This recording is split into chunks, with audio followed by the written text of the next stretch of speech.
you don't heal until you unveil. Okay, see. Now let me listen to that shit.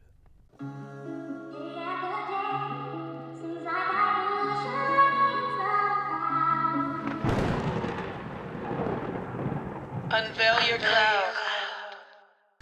All right, ladies and gentlemen, welcome to Unveil Your Cloud. Today we have a treat. Very good treat. Good friend of mine. First things first, my name is Kashawn Chadwick. This is Unveil Your Cloud. And today we have what I would like to call a great man. A great man. A mentor, a disruptor, a leader, and my favorite thing to say, an overcomer. So now tacking on the new title as an author of the new book, How to Conquer a Champion, my guest, Torian Koonce, as y'all may know him as Toe. Right. What's going on, Toe? Hey, man, it's doing good, man. The book's done, and it's only 4 people read it, and you happen to be one of them. Hey, I am honored. I'm honored. You had a lot to say. I tell you that. You did good compressing it all. Right. For 5 chapters. By the way, 5 chapters, not crazy long, but he got to the point. So it's been a while since we talked. This is your first time on Unveil Your Cloud, so I definitely want to get first your full story, and why don't you do us a favor and just tell us who's behind the pages? My name is Torian Koonce. I know a lot of people probably familiar with me from the other podcasts and stuff, but this is where I'm originally from. This actual house that we in right now is where I was raised for, when I was young. This is the Duffield area, same house, same pictures on the wall, same phone number. Really? Really? Same phone number, man. Nothing has changed. The same love I feel when I come in the house. This was from my bonus mom. Then I moved. My mom and dad are divorced, and I moved to the country out that way. But it's the same love. I still call them mom. I still call everybody mom. This is still my home. Duffield is surrounded by family, and this is where I'm from. This was like my start was here, and it's strange how everything comes right back to here. What I'm saying? Right. So you said this was your bonus mom's house, correct? Was your mom and dad in the picture at all? Yes. My mom and dad had divorced when I was young. You know what I'm saying? And this bonus mom, he remarried, and at first, I didn't. How you're young, you don't really take good to that. You know what I'm saying? But she was really a good mother, man. You know what I'm saying? And she didn't show no, lack of love or lack of nothing. She always been a mom to me, always, Right. So this is, I always call her my mom, you know what I'm saying? And because she is my mom, you know what I'm saying? So I'm blessed to have 2 moms, you know what I'm saying? Shout out to all the bonus moms. Yeah, shout out to all the bonus moms. Okay, and bonus dads. I helped raise a few of you. So brothers and sisters, what was the family dynamic like? Talk to me. It's 4. It was 4 of us in my mom's family. You know what I'm saying? I'm the youngest. If you look around, you can see like pictures on the wall. You know what I'm saying, and stuff like things like that. And then my dad, when he divorced, and with my bonus mom, he had 2 kids. You know what I'm saying? So I got those, 2 here, and it's 4 of us, so it's 6 of us all together. You know what I'm saying? And all of us is close knit, and we try to stay family instead of blood relatives. You know what I'm saying? Right. There's a difference between, we talked about that before, how Yes. blood relatives can be some bad people sometimes. It can be difficult. Yeah, difficult. It can be definitely difficult, to say the least. We try to stay family, man, and that's what I'm big on. I didn't used to be big on it, you know what I'm saying? I had to learn it and grow to it to understand it, you know what I'm saying? And now I really understand the dynamics of being family, you know what I'm saying? So I try to put family above everything. Okay. Not even talking about the aspects of blood relatives. I'm talking about if I call you family, you know what I'm saying? Your family. So that brings me to a question, actually. So which one do you feel is more important, the family that you were given or the family that you created for yourself? It's kind of like, man, all of it ties in, you know what I'm saying? And because, I got like outside people that other people in the family don't know. Right. You know what I'm saying? And all of that structure keeps me together as a person. So I feel like, like my mentor told me, surround yourself with people that you can see yourself in. And so my dynamics of who I call family is all those type of people, around me, and all the people that's in it, they don't know all the components of it, But as I go further in the book and stuff I do, it's gonna be more of them I bring out for everybody can see, all of us is family, you know what I'm saying? And so that's how that works, All of it is important if everybody is being family, like that, all of it. It doesn't matter about if it's blood relative or not.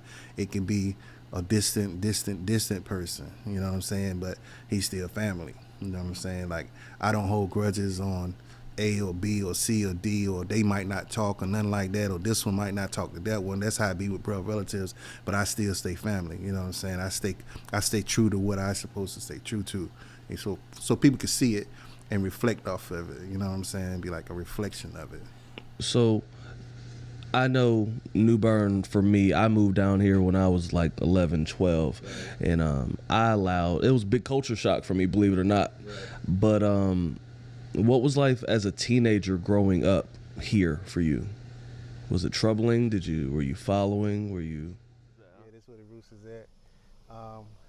Behind the house, over here, the brick house that you see right there, that's my grandmother's house. I was raised there too. My grandma stayed there. My daddy's sister. Okay. She stayed right here. So we had this pretty much was all family around here. It reminds me where I'm from, man. I'm from Stella, man. Farn Ward Road, man. It's one straight road, and I mean the whole on both sides, nothing but family. Right. Nothing but family. This block, like now where we're on currently, it's like surrounded by family. Like my grandma stayed behind me. Beside her was her sister. In front of my grandmother's house was her child, and to the left was her grandchild. So the block was like full of family. This was like a family block. It still kind of is, you know what I'm saying? It's like more of our family on it, the Koonce and Simmons side. And growing up here was very different. It was like Dufferfield, then I knew of families, all about families. You had the Nobles, you had the Chapmans, you had the Fonvilles, you had the Whites, you had these different families that everybody was familiar with everybody. You know what I'm saying? So it was kind of like a village raising the kids back Right. then. It was kind of like similar to that. You know what I'm saying? So it was a lot of structure, and everywhere we turn, we would turn into structure, which is kind of different now. When I come through now, I don't really see that kind of structure that was here. Very true. Yeah, I mean, even when I first came out here, it was pretty close knit. The neighbors knew who the neighbors were. Everybody knew who Lil Stevie was. Shout out Pastor Stevie. Yeah. Everybody knew everybody, basically. Right. So let's get into the book. The first question I have about the book is how much of your personal experiences, is in this book? Oh man! Did you come into it with an emotional path? Did you come at it with logical? What'd you come at it with? I feel like what really inspired me. I feel like every person has the ability to write a book. I feel like everybody's like a written testimony, you know what I'm saying? And you can write a story, but I wanted to write more of a book coming from a substance standpoint, which, you know what I'm saying, each generation can use, older, younger, you know what I'm saying? I wanted to write a book of that type, and I always was writing, but I really got inspired when like some years ago, and I seen this thing on TV was talking about New Bern, and like we had got like the donkey of the day or stuff like that. I ain't trying to say that person or whatever happened in that thing. I just didn't like how they use New Bern as this big joke, you know what I'm saying? And I was like, no, to me, I feel like it's more, New Bern is way more better than that. We got a lot of talent here coming out of New Bern, a lot of people that are real good people, a lot of talent that come out. We're more than just, how they said, the silliest town of the day, you know what I'm saying? So I was like, all right, then I'm gonna just show, you know what I'm saying, what we're really, come out with a different angle for, you know what I'm saying, people can see, other than us being this town that, the world news at that time considered, because that made world news considered the silliest town in the United States. So I was like, man, you know what I'm saying? I'm from there, you know what I'm saying? I ain't gonna keep a closed ear to them saying we're the silliest, you know what I'm saying, town in the country, you know what I'm saying? So if nobody else was gonna speak, I was like gonna be like, nah, we not, you know what I'm saying? We got a lot of talent come from here, past, present, and I feel like the future to come. Just saying, I think Florida in its whole is the most silliest state in the country. Most of our news, most of the funniest memes we see come from Florida. Shout out Florida.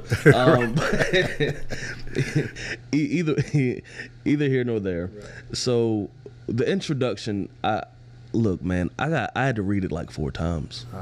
Man. I came up with a lot of questions about it, and the first thing that stuck out to me was everybody wants to be a champion, right?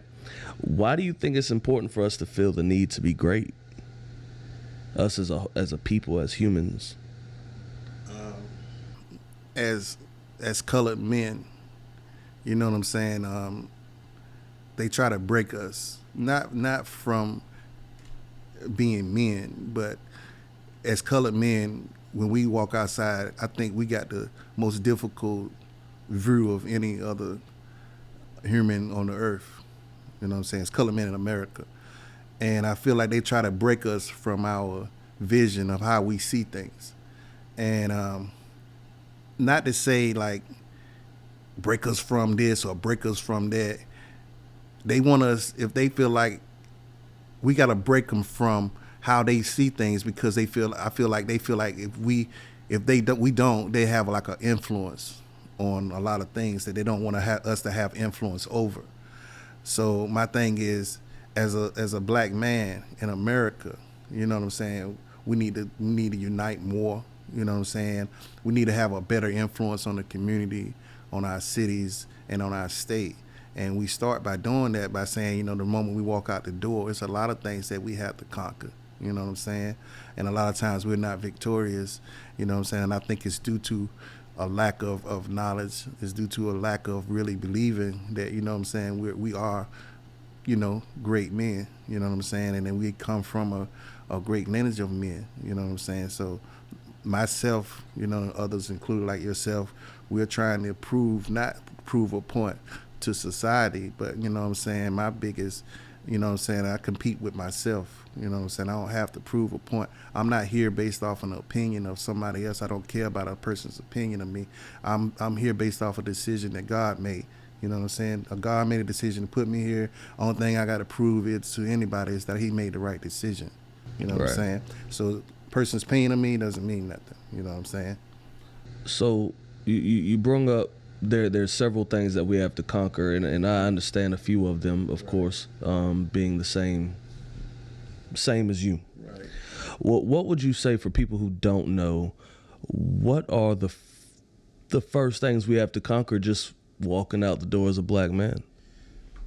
When I was coming up, when I was raised, it was the things to conquer was different from the kids of today. Right. You know what I'm saying?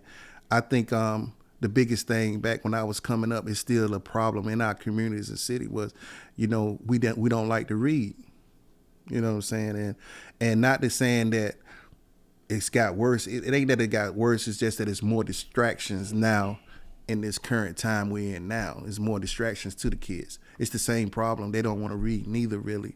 Back like we didn't want to read, but the difference is between then and now is it's more distractions with them, with technology, and everybody blaming on technology. It ain't really that it's technology's problem. It was always a problem with everybody that's really wanting to read. You know what I'm saying? I didn't really start overhead reading until I went to prison. You know what I'm saying? Like really reading, like have a catalog of books that I read. You know what I'm saying? And it's not like I was raised, I'm being truthful, like I wasn't raised in a house where my mom was like, you gotta read, like it was a mandatory, you know what I'm saying? But I feel like it should be mandatory in a household that you allow your child to read, become knowledgeable, become reading where to become a habit, you know what I'm saying? And they wanna read, you know what I'm saying? This present generation, it ain't like you saying, oh, they don't wanna read. No, we didn't wanna read neither, you know what I'm saying? It's just that we didn't have the distractions and stuff around us, so we did read a little, you know what I'm saying, a little bit, but not enough, you know what I'm saying. So now this generation now, it's like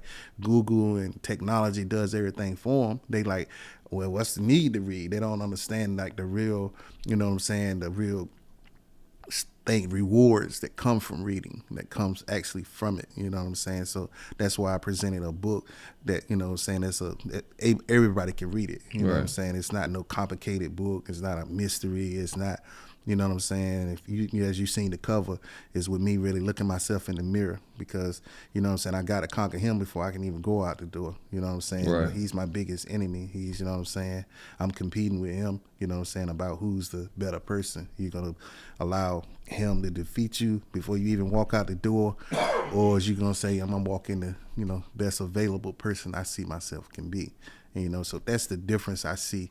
And when I was raised, is reading. Like, actually, you know, kids actually don't want to read, you know what I'm saying. So it's difficult for like ministers and stuff. If they don't really understand it, how can you minister to somebody that don't want to read? You know, you need like a special anointing for that, you know what I'm saying, a special information and that allows them to see their ignorance in it, but don't become mad at you about it, you know what I'm saying. They do something about it, you know what I'm saying. And that's how I see that, you know. I mean, the tongue is mighty powerful. I don't like to read. As a matter of fact, I just had a situation with a special young lady this morning about reading something.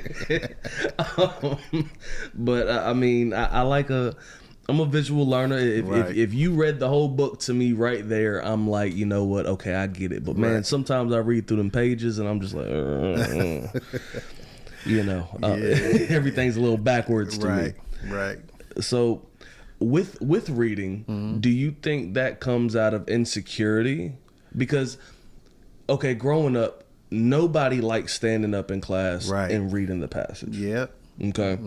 Everybody was, you know, a little frantic of the other kids saying, man, if you don't sit down, man, you over here. My name is third person Right. in the end. Yeah. Do you think it just comes from insecurity? How do you think we conquer that? You're right. It does. You know what I'm saying? Because, you know, I used to, when I was raised in the church, and as a young, you know, they used to make us get up and say a Bible verse, and you'd be up in the middle of the church, you know, God should not steal, or you know, whatever verse you said, and you'd be scared to say that, knowing you only have to say a few words. Right. You know what I'm saying? In the beginning. So now you get in school and you have to get up in front of a classroom. You know, you kind of, you know, the insecurities kick in, because you be like, man, I don't really know how to speak in front of, you know, a classroom. They gonna, you know, saying you might stutter. You know, you have people that have, you know, like they might stutter, or they might, you know, just be afraid. Anxieties, right? You know, and so, you know, I feel like they should bring that back to church, because you don't see that very often now. Right. That letting the kids stand up and be more, you know what I'm saying, confident about reading in front of people. You know what I'm saying? That way, when they get to school, you know what I'm saying, they'll be more, you know what I'm saying, open, and you'll be like, oh, I do this anyway, you know what I'm saying, and they're able to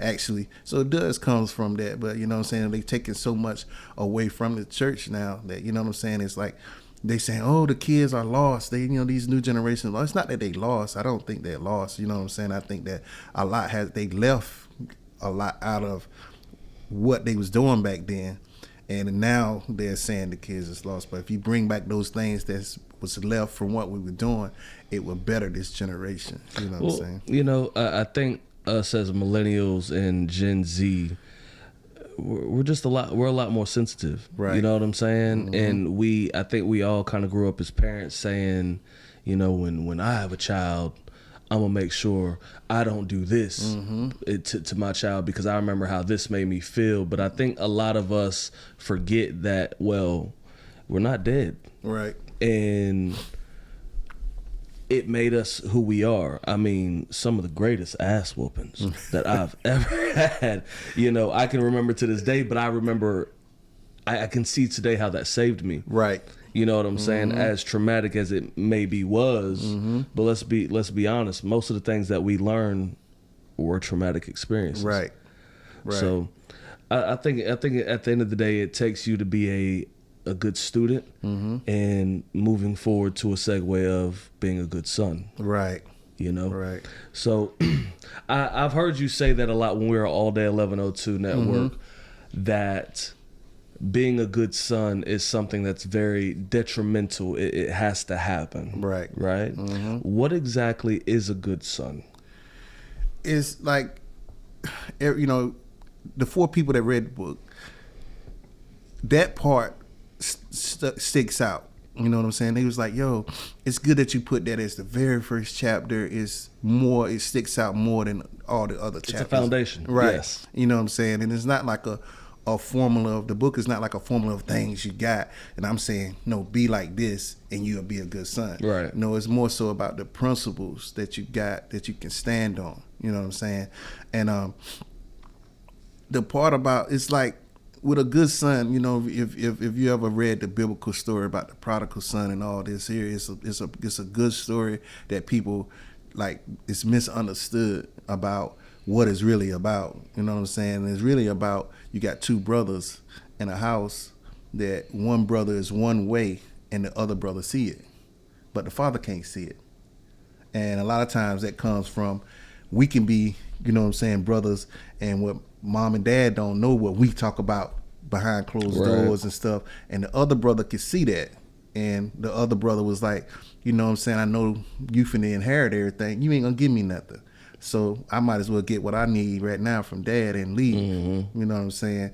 And that's the conflict that we have as brothers. And sometimes people will see that and they'll look at the person leaving and be like, oh, he's the, you know, he rebelling against the house and all this right here. And the whole time he's actually the good son. The problem being when he entered the world, you know what I'm saying? And that's when you got to conquer these things that's in front of you.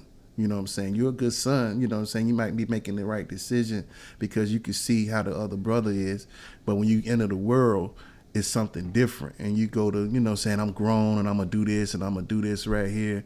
You know what I'm saying? But if you kept those principles that you had when you left the house and carry them with you, you know what I'm saying, that causes you to conquer those things in the world. With at that point, he couldn't conquer those things, and he ran out of money, he partied, he done all these things, and he came back home. But you know, it's the same brother is still there. You know what I'm saying, with the same mentality. You know what I'm saying, because of, you know, the story that it gives a description of only the older brother. They said he was like angry at the little younger brother. He was, you know, not joyful, and was like, the father was like, I'm doing everything, you know what I'm saying, I'm supposed to do, and you're not doing. You know, it's like people like that now in the world. They might look, it was envy and jealousy. Yeah, they might look at you and say, you know what I'm saying, why Chad was blessed like that? He's not doing it, he's not going to church, he's not doing it. And you know, you know what I'm saying, you got people that are pray against you and don't even know you. You know what I'm saying? But they just looking at you living a blessed life. Like, you know what I'm saying?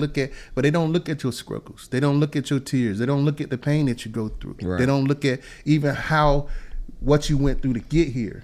You know what I'm saying? And that's the stuff that takes and makes us become a good son. You know, it's about the principles that you carry and you know, the accumulation of them. And you saying, okay, man, if I can be a good son, I can be a good father. You know what I'm saying? I can become a good husband. You know what I'm saying? And I can become a good bonus dad, like we was talking about. Right. All of those things, man, is detrimental to the man, especially the black man. I think a lot of it. Okay, so a lot of people who doesn't understand a good son, right? The way I take it, going through this book, is becoming a servant. Not a servant to oneself, but a servant to others. Right. And also being an everlasting student. Yes. An everlasting student. So I think for people who don't, like I said, a son, don't look at son, you know, as a woman, right, as a man, you can be a good son, a good servant, a good student. You can be a good person, and it's also about self-correction. Yes. You know, it's about checking yourself first before you're checking other people, which brings me to one of the Bible verses that you actually quoted, which was Proverbs 25:25. Good news from far away is like cold water to the thirsty. Right. So, with that being said, you brought up sin. Mm-hmm. Okay. And you said sin wasn't an action. Now, myself, I was a little confused about that. Right. Why isn't sin an action? Because And where does it start? Exactly. Biblically, you know what I'm saying, the introduction of sin came in the early chapters of Genesis. And it came as just the word sin. You know what I'm saying? And you had to study it, like, because it comes in with no explaining. So when you really look at the breakdown of it, because the breakdown of it don't come into Paul is actually talking about it. And he's talking about sin as being a state in your body and not an action. You know what I'm saying? Then he talks about the word motion of sin. And so he's telling you that sin is the thing that's influencing you within you. We're born with this type of influence in us. And it influences us to make an action before we do the action. So that's why the scriptures say you're born in sin. You're born in this state. Before you even commit the action, you are a sinner, because it's not about the action of sin, but the state of sin that's in your body. Right. You know what I'm saying? It's like saying, if we can look at something and we can say, I'm gonna do it. You haven't done it yet, but in your mind you do it. It's kind of like when I was describing before, when you talk about suicide, a person do it in their head first. Right. You know what I'm saying? That's the sin. The seed. Right. That's the sin. So they go through the action in their head first, and then it becomes a physical action. Kind of like I was watching, I think, who was it? Joyce Myers. She was saying that you can cheat without physically touching anybody. Right. You can simply look at another woman or a man and find them to be sexually appealing, and you live that in your head. Right. You cheated. Right. You cheated. Right. So sinning definitely starts in your head. It starts in your head. So everything starts with a spiritual correction. Right. What does that mean? It means when you really correct it spiritually, it gets your attention. You know what I'm saying? I feel like all of us is monitored by God. We're monitored, and God gets our attention in different ways and to correct us. And a lot of times we ignore him. We ignore the way that he's trying to correct us. You know what I'm saying? Sometimes it can be correction through a younger guy. Sometimes it can be correction through an older guy. Sometimes it can be correction of any way, but he really trying to tell you, seek me for the spiritual correction that you need. You know what I'm saying? Because I had a spiritual problem at a young age, and I identified it. You know what I'm saying? And I just didn't know what was wrong with me. I was like, man, my grandma used to say, well, why are you doing the stuff you doing? You know you're supposed to be doing that. And I would still do them. You know what I'm saying? And as I grew older, that was sticking with me. You know what I'm saying? I was like, man, I had this competitive nature about me. I had a whole lot of things about me that I know I needed to correct if I was going to be a good person. Like I wasn't a good father. You know what I'm saying? I wasn't a good son, as we saying. Really, that's what really it was. I wasn't a good son. But on the surface of it all, it looked like I was, because my mannerisms was good. Yes, ma'am. No, sir. All that looked good. You know what I'm saying? But I needed spiritual correction, and all of us do. So, correct me if I'm wrong. If you could, again, like, just bring it kindergarten, what was your spiritual problem? Because I heard you say you identified it, but you never said what that was. So as an example, I just need an example for myself. What exactly was your spiritual problem? My spiritual problem at that time, at that age, was I didn't like reading, and I was kind of behind, and I was ashamed of it. You know what I'm saying? And it would cause me to go into other behaviors to hide it. You know what I'm saying? And I knew it. I knew that. So, you know what I'm saying? And when you got your parents and that love you, your stuff, they'll be like, "There's nothing wrong with my son." When the teachers are trying to identify, like, something is wrong with him. You know what I'm saying? So, the parents be like, "Nothing wrong with my son. He's a good son." You know what I'm saying? And I was on surface, but like I said, I had that. I had things I used to steal. Wasn't nobody telling me or teaching me how to do it. That was one thing I really knew was stealing. You know what I'm saying?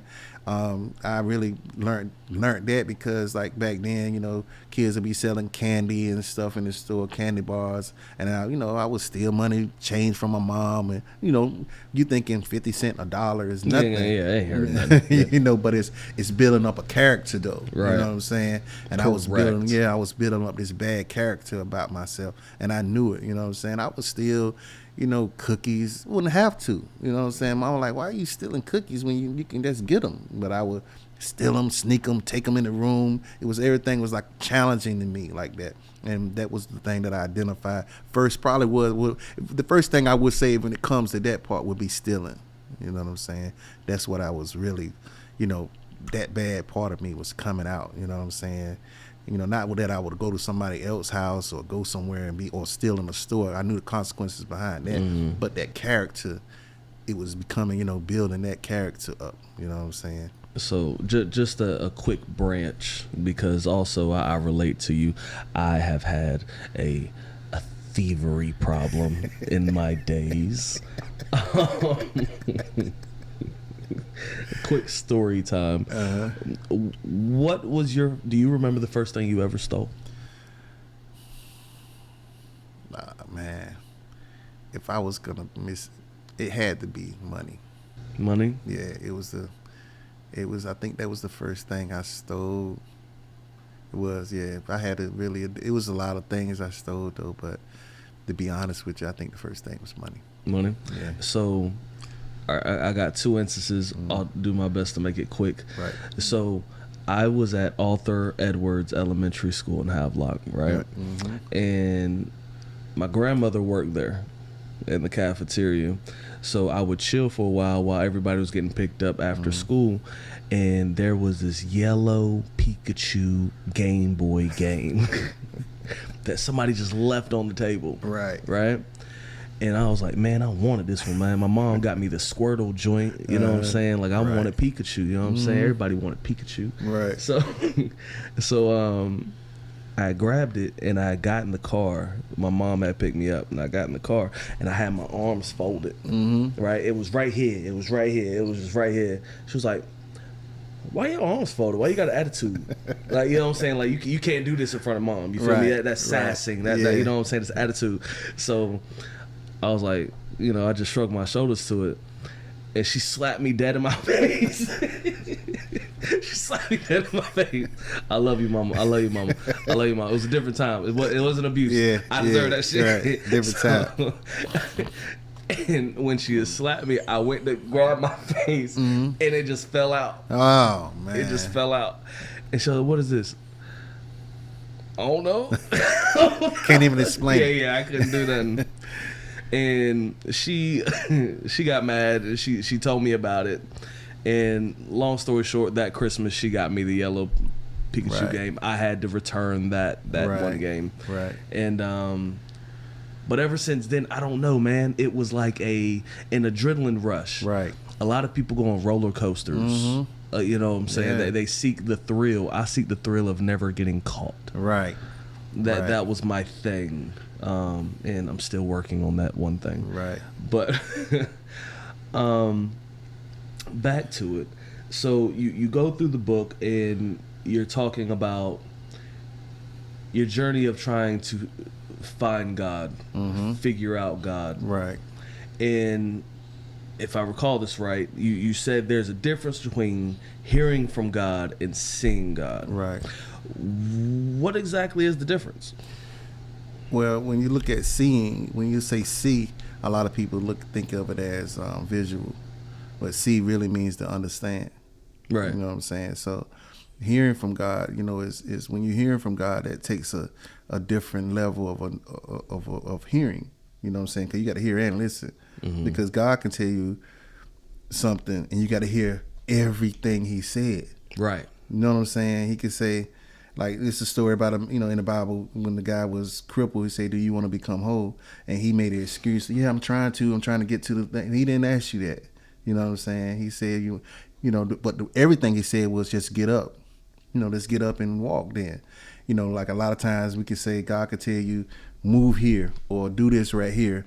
And we just move too fast or do something too fast. He might say, I got a house for you. You automatically move into another house. But he had a whole thing he was trying to tell you. He was trying to tell you, I'm moving this house in a couple more years because I'm finna give you a job where you'd be financially fit to do it. But that's a whole conversation. Right. We usually move off half things that we hear. You know what I'm saying? Very true. And most of the times, if you say, man, I'm just gonna try to see, I'm gonna seek God to seeing God, like trying to understand everything that's said through Scripture. So I seek Him through Scripture rather than trying to hear Him, because hearing Him is very difficult if you're trying to do every little step. You know what I'm saying? So seeking God that way is the better way, I feel like, if you're seeking Him through Scripture, because hearing Him, a lot of times we go off our own flesh, and that be something that you said. You know what I'm saying? Or we'll go off about like telephone. Like, you remember playing telephone as a kid, Right? Like, but a lot of people don't understand that even when you go to church, and you're getting your, what do they call it? It's an R word. When you get your representation from the pastor, Right. It's still very, very important that you go in the Bible Right. and get your own representation. Right. Because what you get may not be what they got and what Right. they're giving you. Right. It's still very important to get in your Bible and check that out. And for the people who does have a problem reading, I will say this: the Bible app does read the book to work. you. Yeah, it will. Now, don't get me wrong; the voices may be a little annoying, but you can read it, Right. and they'll say it to you. Don't worry. Get yourself a devotional. Right. So, how do we use the principles that God gave us to reposition us to Him? Because I feel like everything that we go through, it seems like somehow, some way, when we try to do it on our own, we go through an issue that makes us say, "Oh God, please get me out of this." Right. Somehow, some way, whether it be a pain, a pain. Oh God, please just get it away. Right. For the people who has done drugs, oh my God, I'm too high. Please let me take this away. Right. Somehow, some way, It's some type of God thorn. uses whatever we're doing to get us back. Right. So, what exactly do you feel? What do you feel like that's for? I think it's about reintroducing yourself. When you go through these long journeys and you just distant from God, and He giving your attention, through these certain things, it's not about you just saying, I'm going back to church, or I'm going back, or I'm gonna try this, or I'm gonna try that. It's about you reintroducing yourself, like, I'm God, I'm Chaz. I'm really trying to, you know what I'm saying? A lot of us don't want to reintroduce ourselves because they feel like we already know God. We already know, you know what I'm saying? But you don't know how far your distance is. And nobody like being challenged about their distance from God. It's like you're saying, oh, you saying I don't know God? No, I'm not saying that. I'm not saying none of that. You know what I'm saying? I'm just saying your distance from Him. You know what I'm saying? All of us have a certain distance from Him, either if it's short or long or whatever. And sometimes the reintroducing yourself is the best thing that can happen to you in your life. You know what I'm saying? It was the best thing that happened to me. I had to reintroduce myself to God biblically. You know what I'm saying? As far as I said, man, I'm gonna search to God through the Bible. I was tired of hearing all these interpretations, all these different religions and things going on. And I said, let me find God myself through the Bible. And I was blessed to be taught by somebody very well. And as I said in the book, Pete Neal, big shouts out to Pete Neal, you know what I'm saying? And he corrected me in a way of him saying, I'm not teaching you anything other than you reintroducing yourself to God and allowing yourself to be teachable. You know what I'm saying? And by like we said, as long as you remain teachable, the window is always open for you to be such a great person. You know what I'm saying? And I think if we apply those things, it ain't gonna happen overnight. It don't happen overnight. You know what I'm saying? It happens over a period of time. I could see you later, like we can see each other now in about 3 months, and I see a different continence about you. You know what I'm saying? Than I seen before. You know what I'm saying? That comes from you maturing more. You know what I'm saying? Maturing more. So, Pete, right? Pete, Mr. Pete. Right. Shout out to Pete. Yeah, shouts out to Pete. One thing I encourage us as millennials and Gen Zs, millennials now are parents. You know what I'm saying? We're parents. Right. And one thing, we've given all of our kids iPads and Oculuses and Xboxes, PlayStations, the whole nine, to keep them nice and quiet. But, Right. to keep them good and content. But one thing that I believe us as parents, that I believe parents before us are our parents. Right. They always made sure, hey man, each day you need to learn something. Right. When I talk to my son, hey man, what'd you learn today? You cannot go, you wasted a day if you didn't learn anything today. Amen to that, man. You have really, what are you doing? Yeah. What did you do today? If you learned nothing, that means you did the same thing. There's no growth. Right. You have to learn something each day. I really encourage parents today to go out, tell your kids to learn something each day. Every time you see them at night before they go to sleep, hey, what'd you learn today? And if they didn't learn nothing, have something to teach them. Right. Right. So that's powerful. That was definitely something I wanted to say, because we're all about growth and vulnerability here. Yeah. So Pete had told you never defend the guy you were, because the guy you are beginning to become will be full of substance. Right. Now, how important is it to let go of who you once were to transition into the person that you're becoming? Man, it's still a transition. I'm still not there. I still can't even believe I read a book. You know what I'm saying? Even when it's strange, because I didn't celebrate it. I feel like I ain't accomplished nothing yet. I picked the book up and I read it again myself. It was like I didn't even understand what I was reading. Right. You know what I'm saying? So I ain't celebrated nothing yet, because the transition is not full yet. You know what I'm saying? I'm still into the transition. It's like the worm going to the butterfly. He's transitioning. And so I haven't cocooned yet to become this better person. You know what I'm saying? He made me understand that, you know what I'm saying, from my parents. He was like, you was a civil rights kid, and y'all civil rights kids, had a real responsibility to y'all, and it seemed like none of y'all took hold of it. And that was like a shock to me, like to hear somebody, he's a white guy, talking to me this way. You know what I'm saying? He was like, y'all civil rights kids that was born, y'all gonna have to come back around. You know what I'm saying?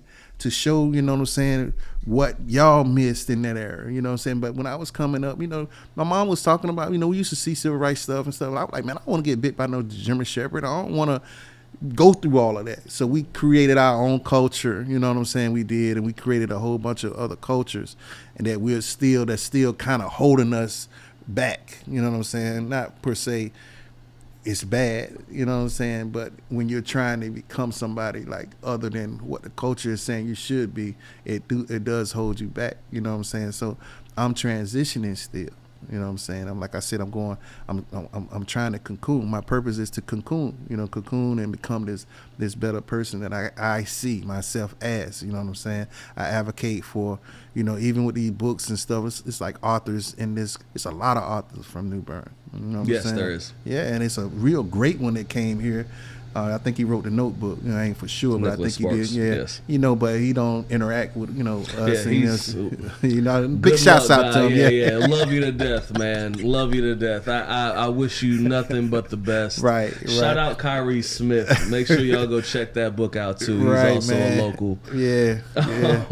So we got to change. I wanted to change the narrative about, you know what I'm saying, us as writers. They always try to say, oh, you're an urban author, you know what I'm saying, and I be like, no, I'm just the author, and all of we got talent here. Right, don't box me. Don't box me. And there's a lot of us here from New Bern, other than us being the silliest town of the day. Right. Back to that again. Right. You know what I'm saying? So I'm trying to say, if I could change this narrative You're about trying us, to cocoon. Right, yeah. You're trying to it'll help all of us come together, and they be like, hey, hold on a minute, it is a lot of talent coming from there, and they are, they got good work, and they want, what they feel like they're worth. You know what I'm saying? It's like this book game is like really like treacherous. You know what I'm saying? It's worse than the record game, I feel like. Really? Yeah, man, it's real. Like, you be looking and you shopping around and you trying to, and I'm just quiet to it all. So because I say, you know what, and God said that, and God told me, I didn't tell you to shop the book, I told you to do the book. You know what I'm saying? Right. Independently. The rest will happen. Right, yeah, the rest will happen. So that's what I've done. I invested in myself. I believe in myself. You know what I'm saying? And I got a team like yourself. You believe in me. You know what I'm saying? And I see stuff. Sometimes people telling me stuff, man. I be like, you see that? You know, they were like, bro, you got some talent. Like I shopped the book, and I was trying to get a 3-book deal. The dude like, man, you ain't gonna never get that deal. You know what I'm saying? Then he come back like 4 or 5 months later. Yo, this is what we can do for you. And I'm like, well, what changed between now and then? You know what I'm saying? And it made me just get away Word from of it. mouth and through the grapevine. I tell you what, word has never stopped traveling that way, ever. Right. Ever. Right. That's one traditional principle. Ain't nobody lost. Right. You know. Yep. So I stay on trying to keep us all connected, man, in this community. That's why when I do the book signing, I'm doing one at I'm gonna be at 3 different locations. I'm gonna be at Boo Cherry's Barbershop. I'm gonna be at Shout out Boo. Shout out Boo. And then I'm gonna be at Boo Cuts, the other Boo. Right. And then I'm gonna end. Shout out Boo Stevens. Yeah, shout out Boo Stevens, man. He great guy. Both of them great guys. Right. You know what I'm saying? And then I'm gonna be in the country at Pleasant Hill Park end of the day. You know what I'm saying? So to give my people from the country a chance to come and sign the books, man. Hug people. Hug my blood relatives, and you know how that stuff go, man. Yeah. A lot of them probably gonna be like, cause they done call, they've been calling me, and I'm like, they was like, yeah, I know, I'm ready to get my book. I said, now you're gonna purchase a book, right? You know what I'm saying? So right. my mom was like, why you not gonna get the book to the your family or blood relatives? I'm like this, man. Why give a person a book? I feel like they're gonna throw it on the floor, or they're not gonna read it. Right. Why give somebody something right. that's not gonna read it? You know what right. I'm saying? So I feel like if they purchase it, they got more of a determination to Look, read man, it. It's no different from a down payment. Down payment is nothing but trust me, I'm gonna buy it. Trust me, I'm gonna pay for it. I mean, when you, it's investing. Right. When you buy something, it's saying you're gonna do something with it. Right. You understand? Yeah. I mean, yeah, you make that's better how you explain it. Yeah. we have to understand the value of relationships. Right. So I believe this world, you're nothing without a connection. You're nothing without a relationship. You have to build relationships and build a rapport with each and everybody.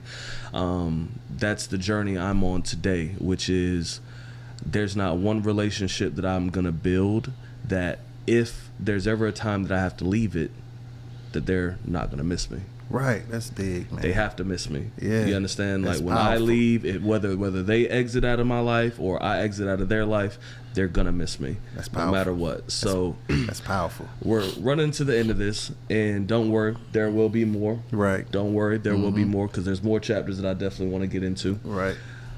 But we're getting to the Unveil Your Cloud segment, right? Right. So one of the close to the last chapter, if not the last chapter, don't kill me if I'm wrong. Praying. Right. I'm gonna say something about myself that is unveiling my cloud, Right. and then I'm gonna ask you a question, which is unveiling your cloud. Right. And we'll do this at the end of each video because we do support vulnerability, Right. love, non-judgment, and I believe you don't heal until you unveil. Right. Right. Right. So, the importance of praying, very important. I am in a rut in my prayer life.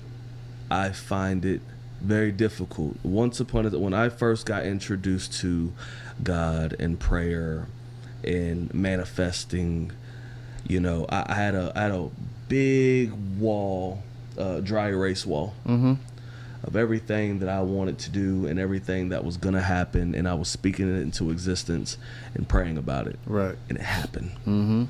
Every last one of it happened. But I've learned that sometimes we pray for things not understanding that you are going to get it. So that's what they say. They say thank you in advance. They tell God thank you in advance for giving me the things that I need and always being there. I used to feel like I had a magic wand when I prayed. Right. Today I feel like that light is like dull. It's difficult, man. I had somebody ask me, just text me, hey, please pray for me. I just need a prayer. And man, I was at work and I had to I had to battle myself. Mm-hmm. How do I start? Are my prayers worthy? Right. You know, I had to be a good son first. Mm-hmm. I had to say sorry first. Right. I had to forgive a few things in myself first. Right. Before I could pray for this person. Mm-hmm. And it got me, I don't know, man. I like I said, I'm at work, and this person told me to pray for him, and I take that. I don't take it lightly. Right. That's deep. But I had to really, I had to cry it out. Yeah. Like, hey man, like, it's been a while. I ain't talked to you. You know what I'm saying? Like, I need your guidance to even get me through this prayer, to pray for this person. Mm-hmm. And I feel like praying is just a powerful thing, and people need to understand, be very specific. Mm-hmm. Please understand you're going to get everything you asked for. Right. You know, and the things you didn't ask for, please understand they will be filled. Mm-hmm. The blanks will be filled. Right. You know, some people pray for, a relationship with a person that's funny, and they have a stable job, not understanding that stable job is probably making $9.50 an hour. Right. They still broke. Mm-hmm. You know what I'm saying? Like, be very specific with your prayer, but just to unveil to you as a friend, as a brother, as a man, and a brother in Christ, that's what I'm going through right now. I'm going through a prayer rut. Mm-hmm. Now, if you have any advice for me, I would love to hear it.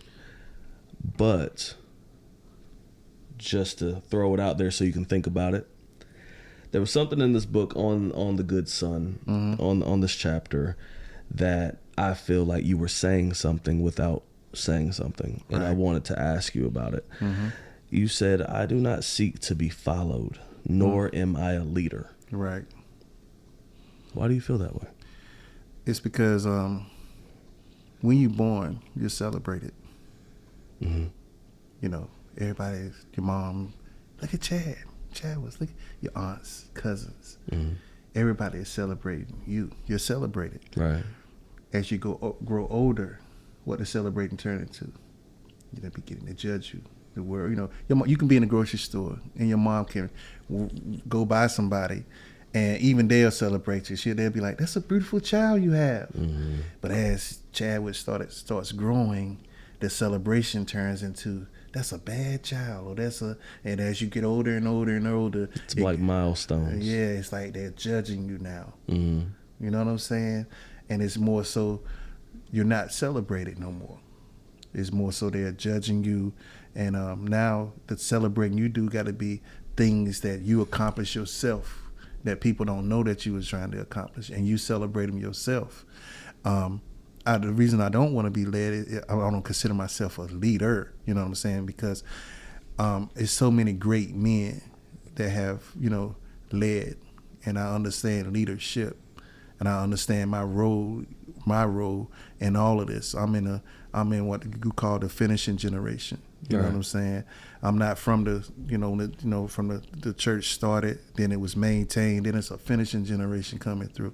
And I feel like I'm a part of that generation, and it has nothing to do with age, but more so mindset. You know what I'm saying? So my mindset is I don't supposed to really be leading people. You know what I'm saying? Don't follow me, don't lead me, or me leading you. It's more so though, but I got principles. I got good mannerisms. I was taught well. You know what I'm saying? And I feel like these teachings that I was taught is for the world. You know what I'm saying? Not for me to lead you, but you can just carry them. You know, it's available for you to have. Not for me to be saying them and you following behind me, but bringing you to read. You know what I'm saying? And I feel like those things are what's important. You know what I'm saying? And that even with prayer, when we get to prayer, a lot of times I understand that obedience opens doors. Sometimes I don't have to pray about it. Right. You know, if I tell you the door is locked and it's a special kind of lock to get out of this house, and I tell you about it, it's your obedience to what I told you that's going to get you out of the house.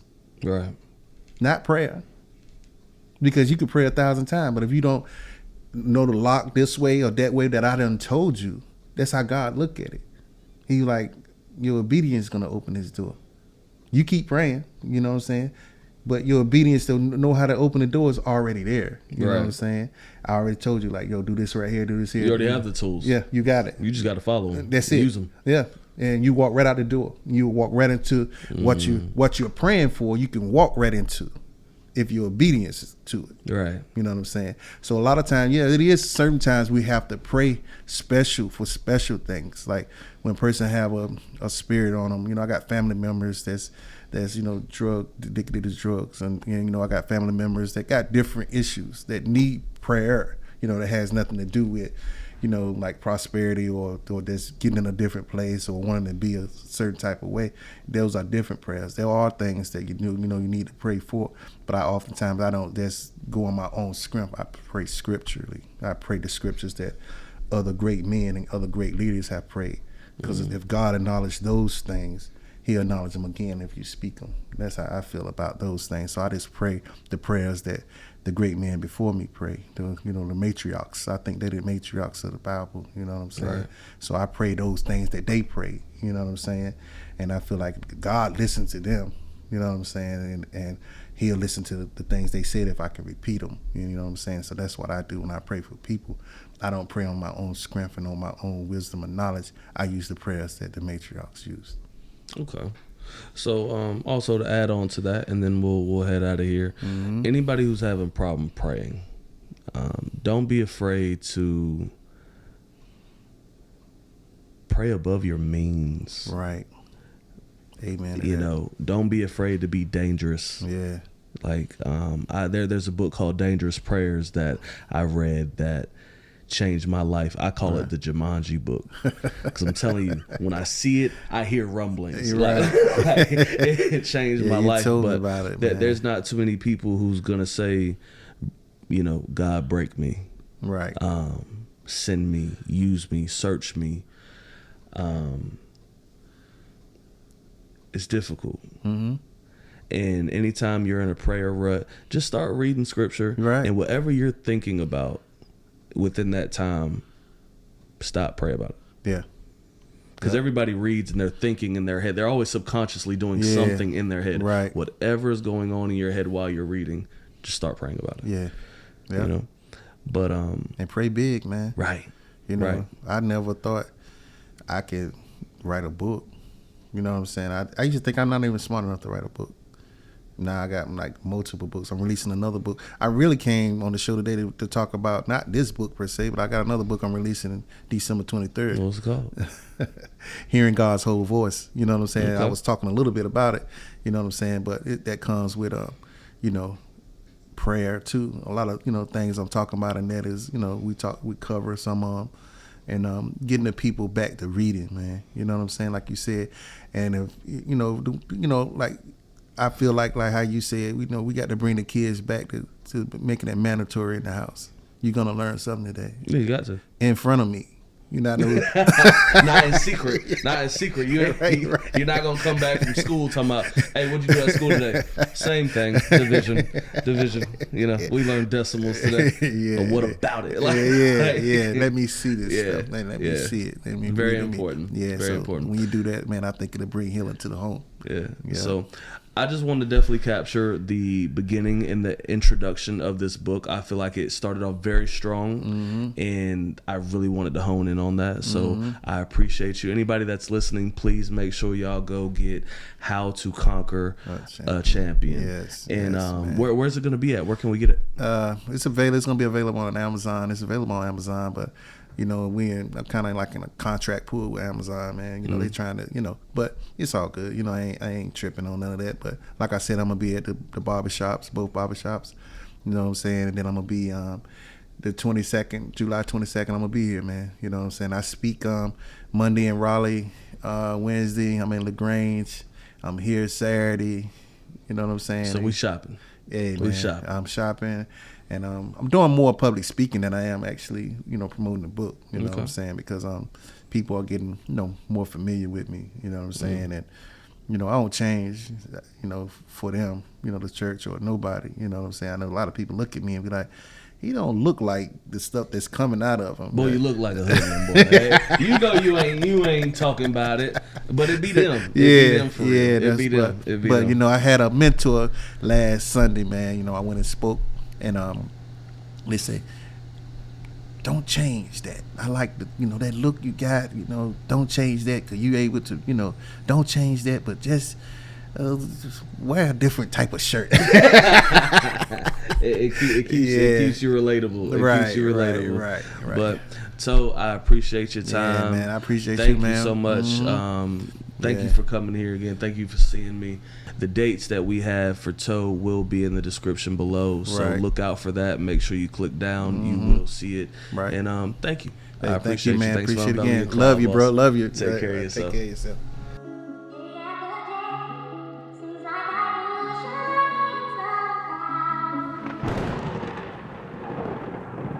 Unveil your cloud.